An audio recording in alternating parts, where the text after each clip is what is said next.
오직 예수님, 예수님밖에 없습니다.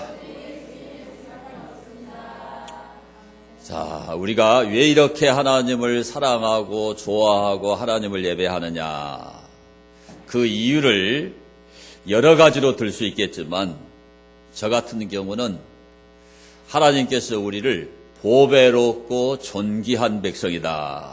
우리 한번 받아봅시다. 보배롭고 존귀한 백성이다. 하나님께서 우리를 존귀하게 여기셔, 존귀하게.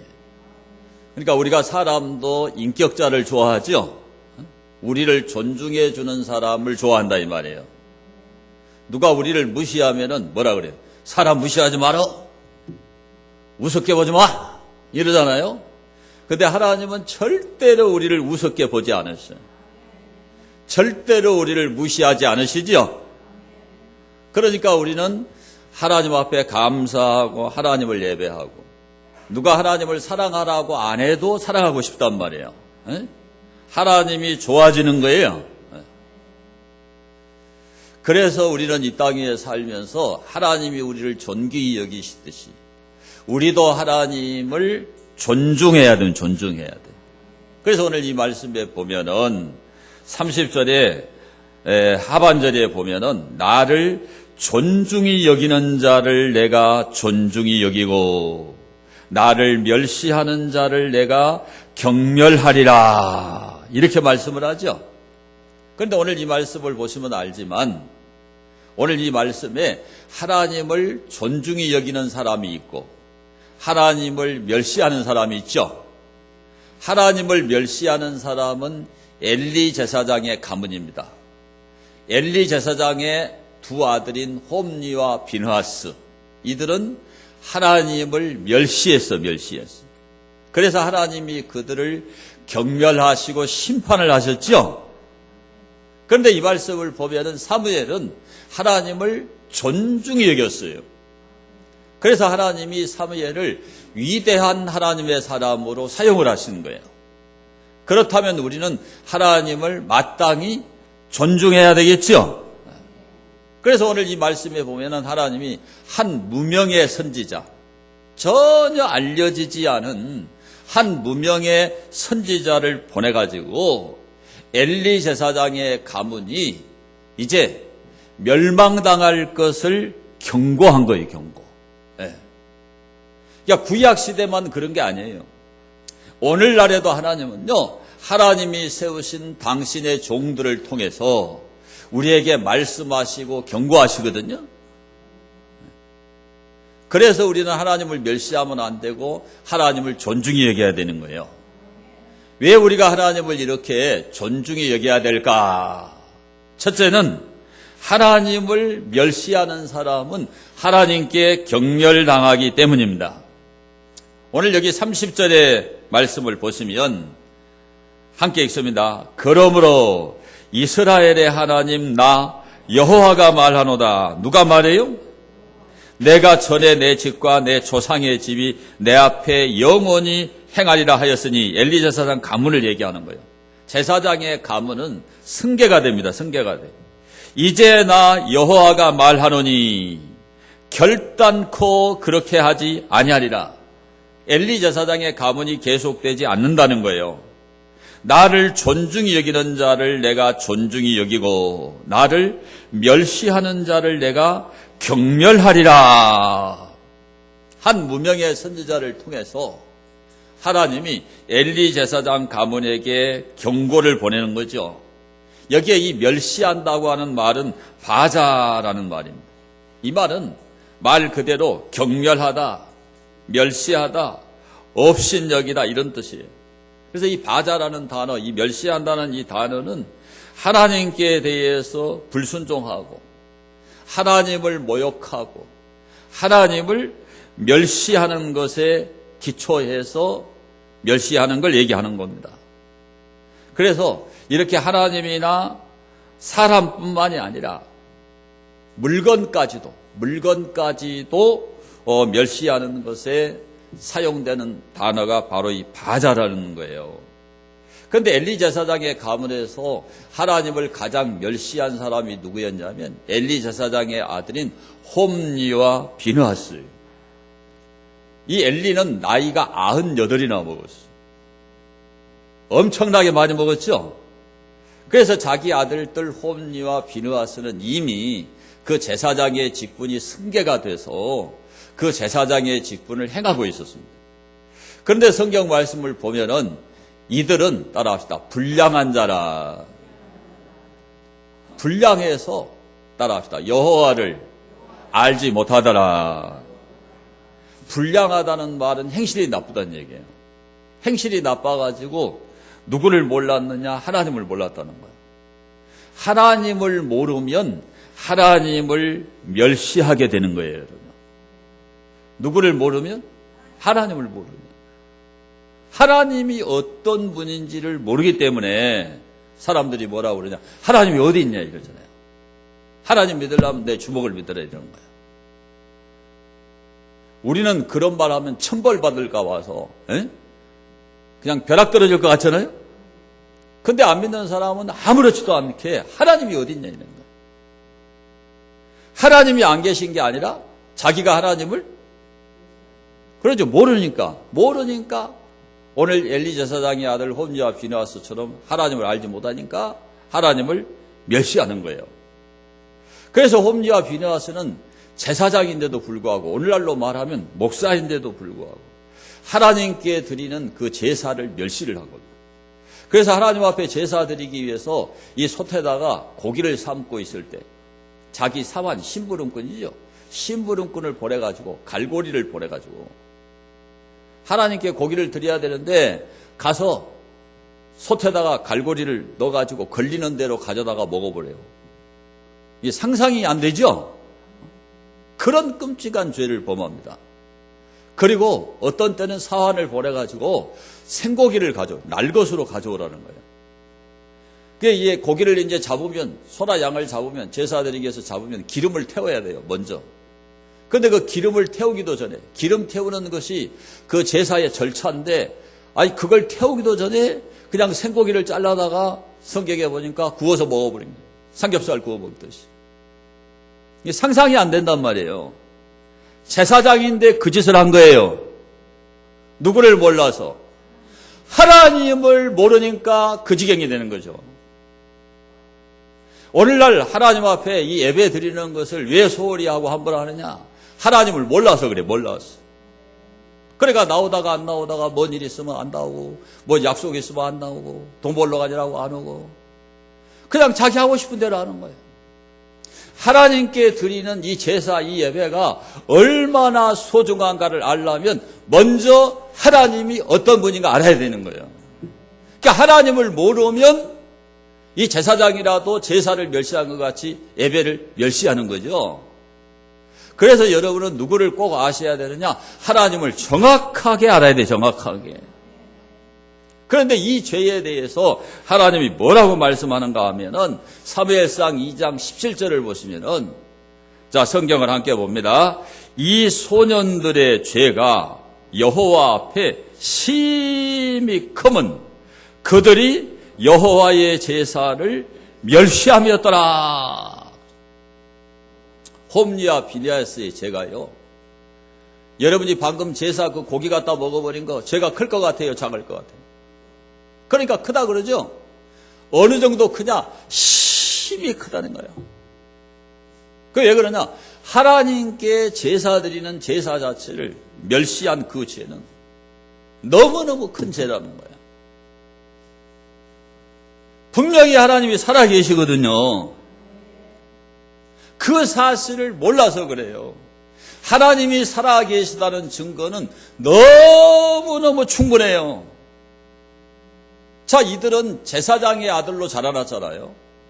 그러니까 다른 사람보다 하나님을 알 수 있는 그런 그 여건이 너무나 좋잖아요. 그렇죠? 수없이 자기 아버지 엘리 제사장이 하나님께 제사 드리는 것을 보고 배웠단 말이죠. 그렇죠? 하나님의 율법을 자기 아버지 엘리 제사장을 통해서 얼마나 많이 들었겠냐 이 말이에요. 하나님이 살아계신 증거를 얼마나 많이 보았겠어요.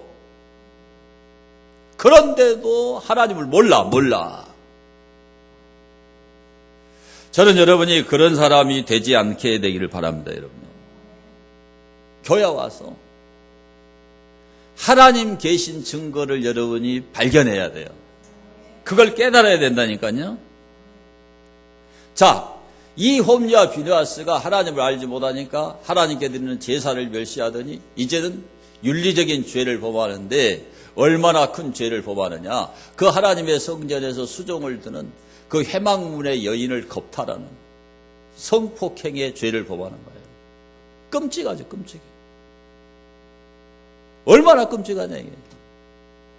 그런 끔찍한 죄를 저지르니까 자기 아버지 엘리가 홈리와 비느하스를 불러가지고 백성들에게 들리는 소문이 좋지 않다. 그러니 다시는 이런 죄를 범하지 말아라. 그러면서 자기 아버지 엘리가 악행이라고 그럽니다. 악행. 진짜 악행이죠. 너무너무 큰 죄란 말이에요. 그래서 사무엘상 2장 25절을 보면은 자기 아버지가 이렇게 경고를 합니다. 보세요.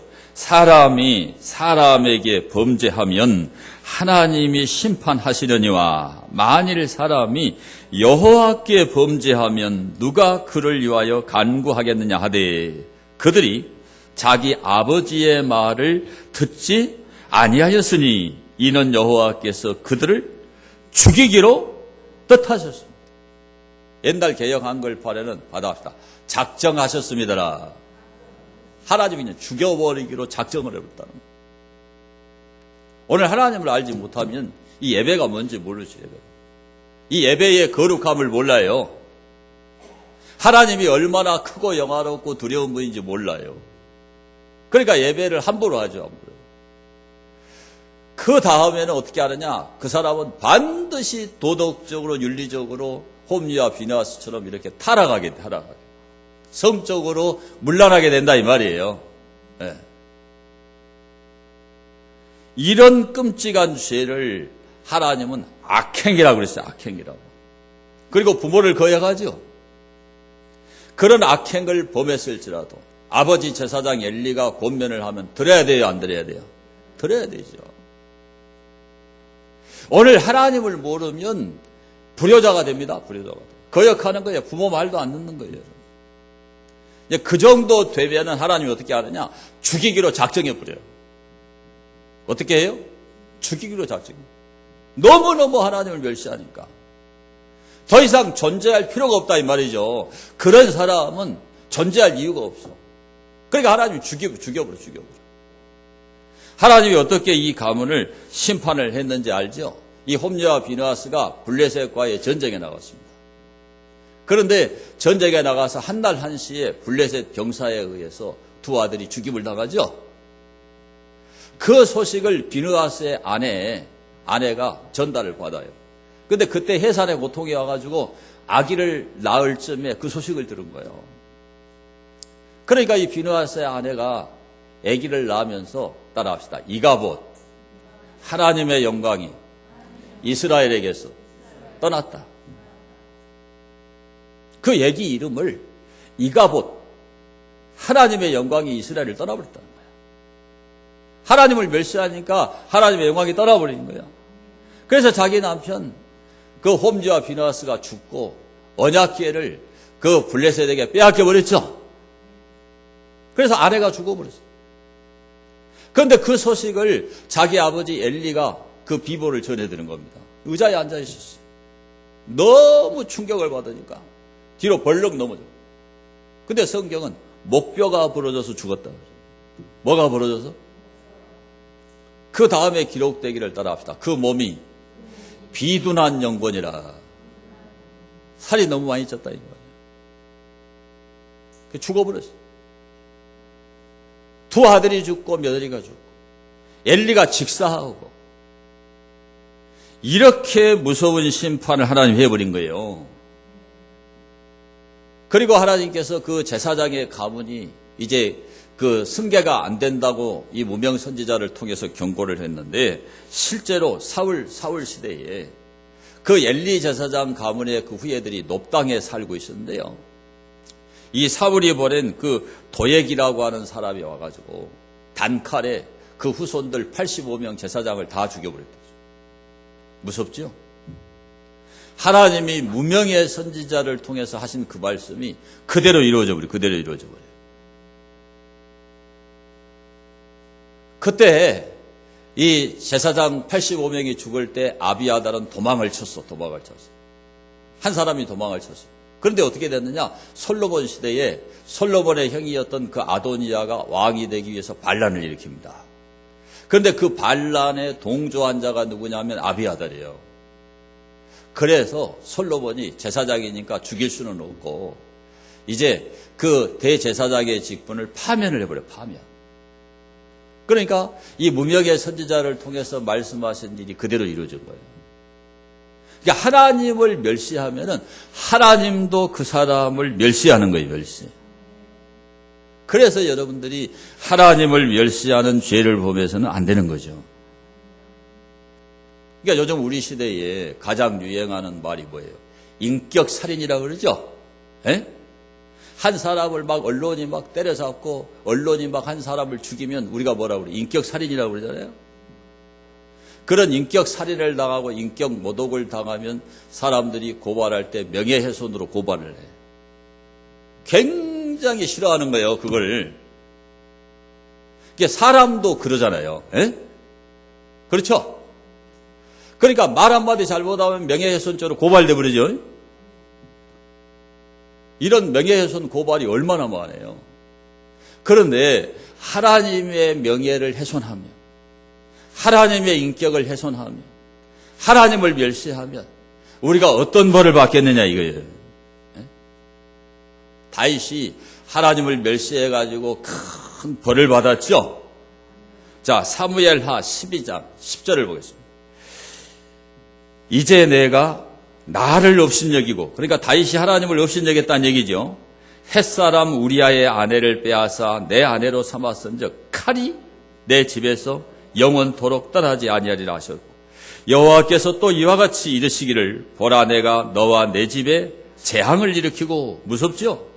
내가 내 눈앞에서 내 아내를 빼앗아 내 이웃들에게 주리니 그 사람들이 내 아내들과 더불어 백주에 동침하리라. 너는 은밀히 행하였으나 나는 온 이스라엘 앞에서 백주의 이 일을 행하리라 하셨나이다. 다윗이 우리아의 아내 밧세바를 빼앗아가지고 자기 아내를 삼은 일, 이걸 은밀히 하겠다. 그런데 하나님은 그 은밀히 행한 일을 은밀한 중에 하나님 다 보고 계셨죠. 그 죄에 대해서 하나님 한마디로 말씀하기를, 내가 다윗 너가 나를 업신여겼다. 나를 업신여기지 않고 어떻게 그런 가늠죄를 저지르고 어떻게 그 밧세바와 동침한 걸 감추기 위해서, 임신을 감추기 위해서 그 남편 우리아까지 너가 죽일 수가 있느냐. 그 죄야말로 하나님이 없는 것처럼 완전히 너가 나를 멸시했기 때문에 칼이 내 집에서 떠나지 않겠다. 그래서 어떻게 됩니까? 압살롬이 자기 형 암논을 죽이죠. 압살롬이 쿠데타를 일으키죠. 그리고 자기 아버지의 아내들을 세상의 지붕 위에서 천막을 쳐놓고 백주에 동침한, 이 하나님 말씀이 그대로 이루어져요. 그대로 이루어져. 왜 이런 비참한 일이 일어났느냐? 하나님을 업신여겨서 그런 거예요. 절대로 여러분들이 하나님을 업신여기는 일이 없게 되기를 축원합니다. 여러분. 하나님을 업신여기는 것은 패역한 행위라고 그랬어요.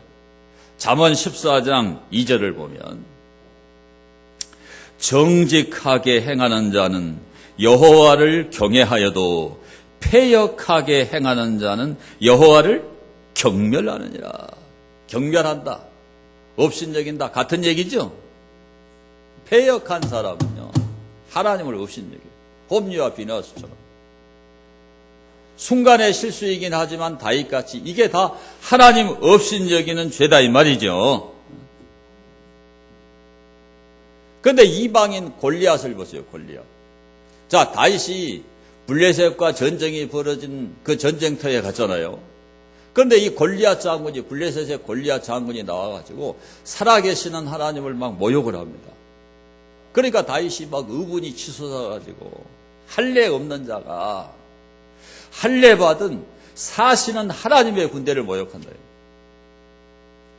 그래서 내가 만군의 여호와의 이름으로 내게 나간다. 너는 칼과 단창으로 내게 나오거니와 나는 내가 모욕하는 사시는 그 하나님의 이름, 그 만군의 여호와의 이름으로 내게 나간다. 그리고 다윗이 홍한 소년인데 그 물맷돌 5개를 호주머니에 넣고 그 물매, 우리나라 이 고무총하고 비슷해요. 이 V자 이 짝대기만 없지 그냥 이렇게 줄이 달려가지고 가죽으로 이렇게 돼 있어요. 거기다 이렇게 돌을 집어넣고 돌리는 거예요. 이게 물매입니다. 그래가지고 세게 돌려가지고 이게 많이 돌리면 가속도가 많이 붙겠죠. 속도가 올라가니까. 그래가지고 놔요. 그러면 이게 나가서 그 돌이 맞아가지고 사자도 죽이고 곰도 죽이는 거예요. 그러니까 그 기술이 대단한 거죠. 그런데 다윗이 들에서 양을 치면서 이제 그 사자나 곰이 와가지고 양을 움켜가려고 하면은 그 물매를 사용해가지고 사자나 곰을 때려잡고 쫓는 사람이 다윗이었어요. 이런 실력이 어렸을 때부터 양치면서 길러진 거예요. 그러니까는 사울왕이 주는 그 투구라든가 칼이라든가 창이라든가 이것을 입어보니까 자기는 너무 소년이라 이게 커서 맞질 않아요. 그러니까 방어할 수 있는 방어력이 하나도 없는데 그냥 맨몸에다가 돌 5개, 짱돌 5개 넣고 물매만 가지고 나가니까는 골리앗이 모욕을 하는 거예요. 성경에 보면 비웃었다 그랬어요. 비웃었다 그랬어요. 그런데 다윗이 물매를 돌려서 놓으니까 이 돌이 그 큰 그 골리앗 이마에 가서 박혀버렸다고 그래요. 그 자리에서 다윗이 그 골리앗의 칼을 뽑아가지고 골리앗을 발로 박고 골리앗의 목을 패가지고 칼에다 꽂아가지고 대단하죠? 하나님이 살아계셔서 사시는 하나님의 군대를 모욕하고 그 하나님의 이름으로 나가는 다윗을 의문에 찬 다윗을 모욕하니까 그 모욕한 골리앗을 하나님이 죽여버린단 말이에요. 그러니까 하나님을 멸시하면 하나님이 그 사람 죽여버려. 하나님 멸시하는 사람은 인간으로서의 가치가 없다 이 말이에요. 필요가 없다는 얘기예요. 그러니까 하나님이 죽여버려. 이 다윗이 왕이 돼가지고 자기는 백향목 궁에 거하는데 하나님의 법궤가 이제 그 아미나답의 집에 오벤여돔의 집에 있으니까 그 오벤여돔의 집에서 이제 이 법궤를 제사장들을 통해서 메고 오게 하고 법궤가 이제 하나님의 이 성막으로 들어오는데 다윗이 너무 기쁘니까 이 배로 된 예봇을 입고 너무 좋아가지고 막 덩실덩실 춤을 춘 거예요. 이게 너무 기뻐서 춤을 추다가 자기 옷이 내려간 줄 모른 거예요. 그러니까 자기 아내인 미갈이 창문에서 그 광경을 보니까 세상에 왕이 채통을 지켜야지 말이야. 아무리 좋다고 저렇게 춤을 춰가지고 옷 내려간 줄도 모른다. 이게 집에 돌아오니까 채통 좀 지키시지. 응? 그렇게 춤을 춰가지고 말이야. 그런 부끄러움을 백성들 앞에 보이느냐. 그랬더니 이 다윗이 하는 말이에요. 당신 아버지의 왕위를 빼앗아서 하나님이 내게 주셨는데 나는 하나님의 법궤가 이렇게 성막으로 돌아올 때 여호와 앞에서 뛰놀리라. 내가 비난해도 여호와 앞에서 뛰노는 것이 맞다. 내 하나님이 그것을 얼마나 싫어하셨는지 미갈의 태의 문을 닫아버렸어요. 그 죽을 때까지 미갈은 얘기를 못 해요. 하나님이 닫아버렸다니까요. 하나님의 영광을 찬양하는 그 남편 다윗을 없인 여기니까 하나님이 태의 문을 닫아버려요. 절대로 우리는요 하나님을 멸시하면 안 됩니다. 하나님 멸시하면 벌을 받게 되는 거예요. 하나님이 우리를 멸시하는 거예요. 그래서 우리 개혁주의 칼빈주의자들이 가장 중요하게 여기는 게 뭐냐 따라합시다. 하나님을 존숭히 여겨라. 존숭이라는 말을 써요. 존숭. 존귀 여기고 숭상하는 거예요. 오늘 우리가요 가장 존귀하게 여기고 가장 숭상해야 될 분이 누구냐? 하나님이야. 하나님. 그래서 우리가 이른 아침부터 일찍 일어나서 단장을 하고 옷도 제일 좋은 거 입고 머리 단장도 하고 화장도 하고 가장 깨끗한 모습으로 하나님 앞에 나오는 거죠. 이게 뭐냐? 하나님을 내가 존중히 여긴다는 뜻이. 항상 하나님을 존중히 여기고 업신여기지 않는 여러분 되기를 축원합니다. 자, 두 번째로 왜 하나님을 우리가 이렇게 존중히 여겨야 되느냐? 하나님을 존중히 여기는 사람은 하나님이 존중히 여기시기 때문에 그래요. 자, 30절 하반절을 보겠습니다. 하반절. 나를 존중히 여기는 자를 내가 어떻게? 존중히 여기고. 한 번 더 읽읍시다. 나를 존중히 여기는 자를 내가 존중히 여기고. 여기에 존중히 여기다. 이게 무슨 말이냐? 카베드라는 말이에요. 카베드. 이 카베드는 무겁다 이 말이에요. 무겁다. 그러니까 국민들이 막 데모를 하고 이러면 대통령이 뭐라 그래요? 무겁게 받아들이겠다 그러죠? 그런 얘기 여러분 뉴스에서 많이 듣죠? 국민의 뜻을 무겁게 받아들이겠다 그러잖아요. 그래서 이 카베드라는 이 말이 어디에서 왔냐? 간에서 왔어. 간. 그러니까 우리의 장기 중에서 가장 크고 가장 무게가 많이 나가는 게 간입니다. 간. 그래서 부모를 공경하라 할 때도 이 카베드라는 말을 써요. 그러니까 하나님을 아주 무겁게 여겨야 된다 그 말이에요. 하나님을 가볍게 여기면 안 된다 이 말입니다. 그래서 오늘 여기 2장 29절 하반절에 보면 따라합니다. 중히 여기니라. 그러니까 아주 하나님을요, 아주 무겁게, 아주 존귀하게 그렇게 여기는 것이 바로 존중히 여기는 거라 이 말이에요. 사무엘은 하나님을 그렇게 존중히 여겼습니다. 자, 사무엘상 3장 2절을 보겠습니다. 사무엘상 3장 2절에 자, 엘리의 눈이 점점 어두워 가서 잘 보지 못하는 그때에 98이나 되니까 그렇겠죠? 그가 자기 처소에 누웠고 하나님의 등불은 아직 꺼지지 아니하였으며 사무엘은 하나님의 궤 있는 여호와의 전 안에 누웠더니. 사무엘은 하나님을 존중히 여기니까 하나님의 전에서 자면서 그 하나님의 성막에는 항상 불을 켜야 되죠. 등잔대에 불을 켜야 되죠. 그래서 그 불이 꺼지지 않도록 따라합시다. 간검하게 하라. 그 불이 꺼지면 안 돼.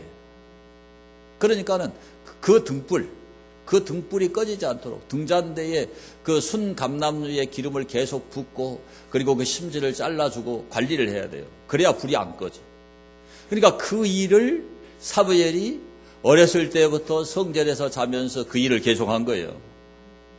그러니까 하나님이 말씀하신 그 불을, 그 등불을 간검하게 해라. 자꾸 체크하라는 거죠. 그 하나님의 명령을 엄히하게 카베드, 무겁게 받아들이고 계속 성전에서 그 일을 감당을 한 거예요, 여러분. 자, 3장 15절 보세요. 3장 15절. 사무엘이 아침까지 누웠다가 여호와의 집의 문을 열었으나 그 이상을 엘리에게 알게 하기를 두려워하더니 그랬어요. 그러니까 성전의 문을 열고 닫는 그 문지기의 역할도 누가 한 거예요? 사무엘이 한 거예요. 그렇게 사무엘이 성전에서 자면서 그 등불을 갖다가 관리하고 성전의 문을 열고 닫고 이 일을 사무엘이 했는데 어느 날 밤에 하나님께서 사무엘을 부르죠. 사무엘아, 사무엘아. 그 누가 부르는지를 몰라. 사무엘이 하나님을 만난 경험이 없어가지고. 그래서 엘리 제사장이 부른 줄 알고 편히 쉬고 있는 그 엘리 제사장한테 가가지고 부르셨습니까? 그러니까 안 불렀다.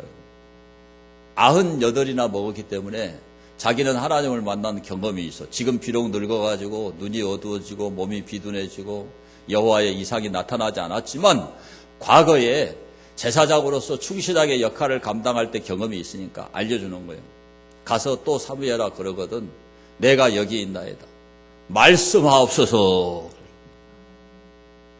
가서 누웠는데 하나님이 사무엘아 부르시고 엘리 제사장이 알려준 대로 내가 여기 있나이다. 말씀하옵소서.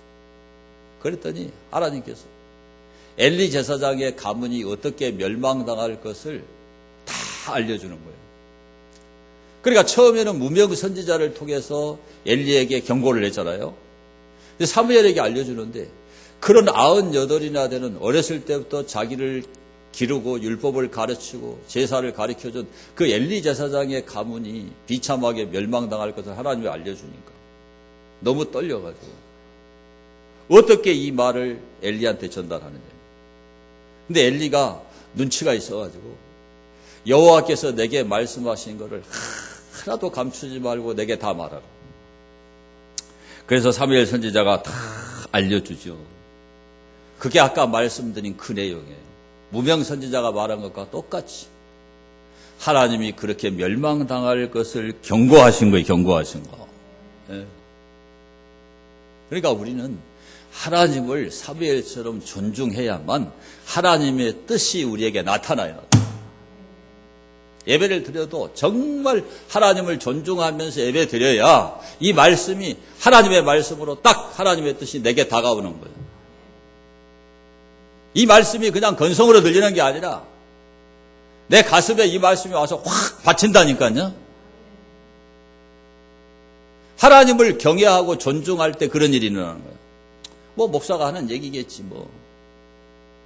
그런 정도로 들으면 하나님의 뜻이 뭔지 몰라요, 여러분. 하나님을 존중히 여길 때 하나님의 음성이 들리는 겁니다. 하나님은 이런 사무엘을 얼마나 아름답게 쓰셨는가. 거기 2장 26절을 보시면 아이 사무엘이 점점 자라매 여호와와 사람들에게 은총을 더욱 받더라. 이렇게 말씀하시죠. 또 사무엘상 3장 19절을 보세요. 3장 19절. 사무엘이 자라매 여호와께서 그와 함께 계셔서 그의 말이 하나도 땅에 떨어지지 않게 하시니 단에서부터 부엘세바까지의 온 이스라엘이 사무엘은 여호와의 선지자로 세우심을 입은 줄을 알았더라. 여호와께서 실로에서 다시 나타나시되 여호와께서 실로에서 여호와의 말씀으로 사무엘에게 자기를 나타내시니라. 4장 1절에는 사무엘의 말이 온 이스라엘에게 전파되니라. 하나님을 존중히 여기는 이 사무엘이 온 이스라엘, 단에서부터 블레셋까지는 이스라엘의 그 경계, 국경선을 얘기하는 거예요. 그러니까 전 이스라엘이 이 사무엘을 여호와의 선지자로 알았다 이 말이에요. 하나님이 실로에서 98먹은 엘리에게 나타나는 게 아니고 사무엘에게 나타나요. 사무엘. 하나님의 비밀을 98먹은 엘리에게 나타낸 게 아니고 이 어린 소년 사무엘에게 하나님이 나타낸 거예요. 그래서 사무엘이 이스라엘의 선지자가 되죠. 그래서 이 사무엘은 이스라엘의 이방 신상을 다 때려 부숴요. 특별히 이스라엘이 극렬히 섬기는 그 아스다롯이라고 하는 그 여신상을 갖다가 다 회파합니다. 그리고 전 이스라엘을 미스바에 모이게 해가지고 회개 운동을 일으켜요. 그때 블레셋이 쳐들어왔다는 소식을 듣습니다. 그래서 미스바 회개 운동을 하고 있는데 블레셋이 쳐들어온 거예요. 이스라엘이 모였다고. 워낙 많은 백성들이 모이니까 블레셋 쳐들어올 줄 알고 먼저 쳐들어온 거예요. 그런데 하나님이 어떻게 했느냐. 하늘에서 우박이 쏟아지게 해가지고. 엊그제도 경북 청송의 신문에 보니까 지름이 5cm짜리 우박이 떨어졌어요. 그래가 차에 떨어졌는데 차가 오그라져 버려요. 우박 무섭죠? 우박이 떨어져가지고 블레셋 사람 다 죽여버려요. 그때 사무엘이 하나님은 에벤예셀의 하나님이다. 따라합시다. 하나님이 여기까지 우리를 도우셨다. 그래서 이 엘리야가 사무엘이 살아있는 동안에는요, 블레셋이 다시는 침략을 하지 못했다라고 성경이 기록을 하고 있는 거예요. 하나님이 하신 일이 하나님이 하신 일. 하나님을 존중히 여기니까 하나님이 사무엘을 그렇게 기쁘게 사용하신 거예요. 그래서 이 사무엘은 사사면서 선지자였잖아요. 근데 이 사사시대와 이스라엘의 왕정시대를 연결하는 그런 가교 역할을 한 위대한 선지자로 하나님이 사용을 하신 거예요. 그래서 우리는 하나님을 존중히 여겨야 돼요. 존중. 누구를 존중히 여겨야 돼요? 하나님을 존중히 여겨야 돼요. 우리가 입술로만 하나님을 막 사랑하고 존경하고 막 존중히 여기는 것처럼 그렇게 신앙생활하면 안 되지요. 마태복음 15장 8절을 보면 자, 이 백성이 입술로는 나를 공경하되 마음은 내게서 멀도다. 정말 여러분이 하나님을 존중히 여기는가 안 여기는가를 알아요, 알아. 어? 입술로 예수 다 믿어보러 입술로. 어? 주일날 교회 갔다 오고 예배 드리고 대표기도도 하고 헌금도 하고 다 하는데 교회 문 밖을 딱 벗어나면은 안 믿는 사람하고 별반 차이가 없어. 그러면 하나님을 존중하는 게 아니에요. 응? 교회는 주일날 꼬박꼬박 가는데 집에서 성질 다 부리고 생활 습관이 안 좋고 게을러 터지고 그러면 하나님은 그 사람을 하나님을 존중히 여긴다고 치질 않아요. 이러면 이제 아멘 안 해불더라고. 옆 사람한테 찔려도 아멘 합시다. 찔릴 때 아멘을 안 하면 안 고쳐지고 찔릴 때 아멘을 하면 고쳐져요. 따라합시다. 책망받는 것마다 빛으로 나타난다. 여러분 교회 와서 여러분 기분 맞춰주고 막 유머 재밌는 이야기 해주고 그런 데가 교회 아니에요. 교회는 책망을 받는 거죠. 그 책망을 받는 것마다 빛으로 나타난다. 옆 사람에게 찔릴수록 아멘을 더 잘합시다. 응? 여기 교회 나왔더니 말이야 목사님 또 저런 얘기 에이. 벌써 에이 이러고 씨 그러고 그러면 끝난 거예요. 그거 누구를 멸시하는 거예요? 하나님 멸시하는 거예요. 그거 자아가 살아서 춤추니까 그런 소리 하는 거예요. 여러분. 교회 와서 찔리면 아멘 그래야 돼. 맞습니다. 그래야 돼. 내가 문제가 많은 사람입니다. 그래요. 그 사람이 하나님을 존중히 여기는 사람이에요. 근데 우리가 하나님만 존중히 여기면 안 되고요. 사람도 존중히 여겨야 돼요. 누구도 존중히 여겨야 된다고? 사람도 존중히 여겨야 돼요. 사람은 누구나 다 이해받고 싶고 사랑받고 싶고 누가 좀 내 아픔을 좀 이해하고 내 괴로움을 좀 이해하고 나를 좀 받아줬으면 좋겠다. 이 마음이 다 있어. 그리고 제가 칭찬을 잘 안 하는 사람인데 칭찬을 하잖아요. 그러면 나는 딱 그게 보여. 어떤 집사님이 잘한다, 권사님이 잘한다 그러잖아요. 그러면 나는 그 표정 관리가 안 되고 보여. 설교하다 보면. 그래서 시기 질투하니까 칭찬을 잘 안 하는데 사람이 다 칭찬을 받고 싶다니까요. 격려를 받고 싶어요. 인정받고 싶어. 힘드니까 누가 나를 좀 따뜻하게 위로해 줬으면 참 좋겠단 말이에요, 여러분요. 그리고 다른 사람이 나를 믿어주면 그게 기분이 좋잖아요. 그죠? 그리고 배려해 주면 다 좋아합니다, 좋아해. 그 존경받고 싶어. 내가 좀 잘못했어도 괜찮다고 말해준 사람이 고마워. 아니에요? 나는 그래요. 다 그래요, 다 그래요. 사람마다. 그래서 존중을 해주고 배려를 해주면은 무진장하게 좋아요, 무진장하게. 근데 제가 인생을 살아보니까 나이가 좀 먹어가면서 깨닫는 게 뭐냐면 저는 남을 가르치는 사람이잖아요. 근데 저도 정근대적인 가정에서 아주 가부장적인 가정에서 자라가지고 우리 어머니가 뭐라 그러면 우리 아버지가 당신은 좀 조용히 하시오. 그럼 쏙 들어가 버려요. 여자가 돼가지고 입 다물고 있어. 옛날 할아버지들이 그러잖아요. 그래가지고 저도 처음에는 우리 아내를 무시했어요. 그런데 제가 살아가면서 살아갈수록 이것이 큰 죄구나. 아니, 남자들 아멘 해야 되는데. 이게 큰 죄라는 걸 깨닫기 시작해요. 가르치다 남을 가르쳐야 되니까 자꾸 책을 보고 가정에다 설교하고 하다 보니까 제가 철이 좀 빨리 든 것밖에 없어. 그래서 정말 우리가 존중해야 될 사람이 누구냐? 아내라는 게 아내. 여자가 아멘하고 남자는 이렇게 아멘을 안 하는가 모르겠어. 남자가 아멘해야 되는데 여자가 아멘해. 그러니까 그렇게 좀 해달라 소리야, 그게. 절규야, 절규. 여자가요, 절대 남자보다 열등한 존재가 아니에요. 성경에는 여자와 남자가 동등이에요, 동등. 따라합시다. 여자와 남자가 인격적으로 동등하다. 절대로 열등한 존재가 아니에요, 여러분. 예? 열등한 존재가 아니라니까.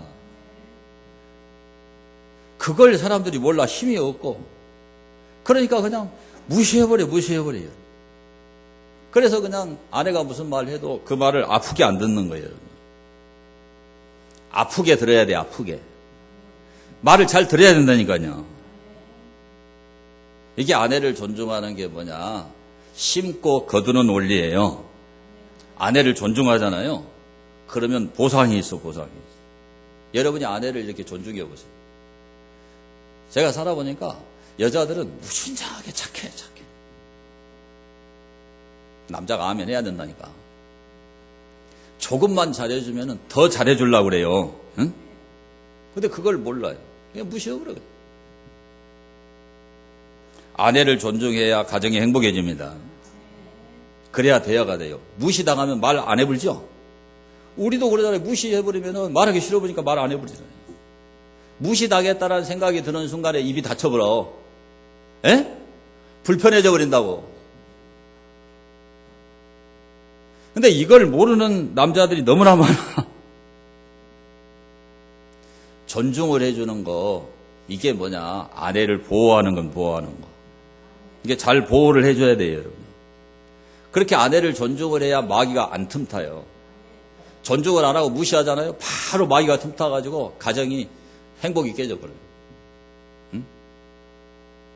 그러잖아요. 대화의 문이 닫혀버리잖아요. 이게 무시해버리면 지옥의 문이 열려. 여자가 하면 이상해. 이거 뭔 일인가 몰라. 남자가 해야 된다니까. 저도 남자인데 저는 목사라 여러분 가르치니라고 좀 빨리 깨달아서 이런 거고, 제가 오랜 동안 이렇게 30년 이상 목회를 하고 있는데 이 남자들이 참 잘 안 깨져. 자기 논리가 있고 자기 이성이 있어가지고 여간해서는 안 받아들여. 완고한 그런 기질이 있어. 남자들 기분 나빠가지고 더 아멘 안 하게 생겼어.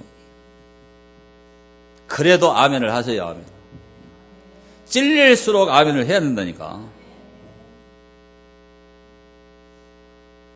그래서 그 자기 이론이나 자기 생각을 무너뜨리고 그 아내가 하는 말을 가만히 들어보세요. 제가 이렇게 살면서 들어보니까 거의 다 맞아. 저도 중요한 순간에 지금 돌이켜보는데 우리 아내 말을 들었으면 훨씬 잘 됐을 건데 내가 단독 결정해버린 일마다 잘못됐어요. 그러니까 지금도 그 말을 꺼내면 내가 할 말이 없어. 그때 분명히 내가 잘못된 결정을 해요.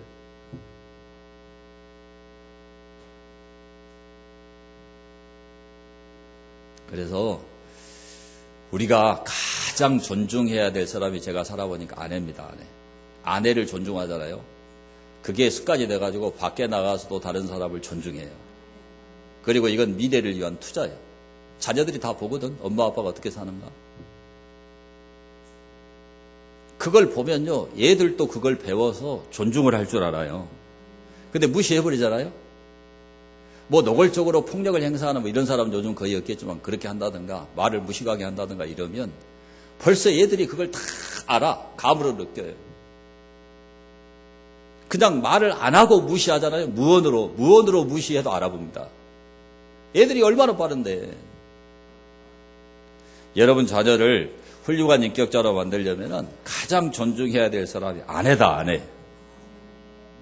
무진장이 여자들만 아멘을 이렇게 해. 신기한 일이요. 그러니까 여자들은 천국 가. 또 계속 여자만 하면서. 신약 성경을 보면 충성하고 헌신한 사람은 거의가 여자예요. 남자는 별로 안 보여요. 그러니까 브리스길라 아굴라도 브리스길라 여자가 앞에 나오고 아굴라가 뒤에. 그 아굴라는 그래도 대단한 사람이지, 남자라도. 근데 베베 여집사 이런 사람들 마리아 다 여자지, 남자가 그렇게 주님 잘생겼다니 거의 찾아보기 어려워요. 가뭄에 콩나듯이 있어. 나는 우리 평안교회 다니는 남자들은 절대 그렇게 안 되기를 바래요. 에? 천국 가려면 아내를 존중해야 돼요. 자, 성경을 보겠습니다. 말라키 3장 16절. 말라키 3장 16절에 그때에 여호와를 경외하는 자들이 피차에 말함. 여호와께서 그것을 분명히 들으시고 여호와를 경외하는 자와 그 이름을 존중히 여기는 자를 위하여 여호와 앞에 있는 기념책에 기록하셨느니라. 만군의 여호와가 이르노라. 나는 내가 정한 날에 그들을 나의 특별한 소유로 삼을 것이요 또 사람이 자기를 섬기는 아들을 아낀같이 내가 그들을 아끼리니 그때에 너희가 돌아와서 의인과 악인을 분별하고 하나님을 섬기는 자와 섬기지 아니하는 자를 분별하리라 그랬어요. 그러니까 하나님을 존중히 여기는 사람이 하늘나라 생명책에 기록이 돼요. 하나님이 그런 사람을 특별한 소유로 삼고 아낀다니까요. 그래서 여러분들이 정말 하나님만 존중하지 말고 사람을 존중하는데 가장 먼저 가정에서 아내를 존중해라. 김주철 집사님은 착해가지고 아멘을 하겠는데 너무 적어. 그렇게 존중을 하시면 하나님의 축복이 있어요. 자, 하나님을 멸시한 이 엘리와 엘리의 두 아들 홈리와 비느하스는 얼마나 비참하게 죽는가를 보셨죠? 제사장의 직분을 하나님 박탈해버리죠? 근데 하나님을 존중히 여기는 사무엘은 하나님이 이렇게 위대하게 사용하시는 거예요. 여러분이 하나님을 존중한다고 하면서 입술로만 존중하면 된다, 안 된다? 옆 사람이 알려줘. 입술로 예수 믿지 말고 행동으로 믿자. 그게 하나님을 존중히 여기는 거예요. 이제 할머니가 손자 가르치네. 하나님을 존중히 여기면 하나님이 축복을 받습니다. 사람을 존중히 여겨야 행복해져요. 그래야 잘 되는 거예요. 그런 여러분이 다 될 수 있게 되기를 축원합니다. 자, 받은 말씀을 생각하면서 통성으로 기도합니다. 우리가 하나님도 존중하고 사람도 존중히 여기게 되는 그런 사람이 되게 해달라고 통성으로 기도합니다.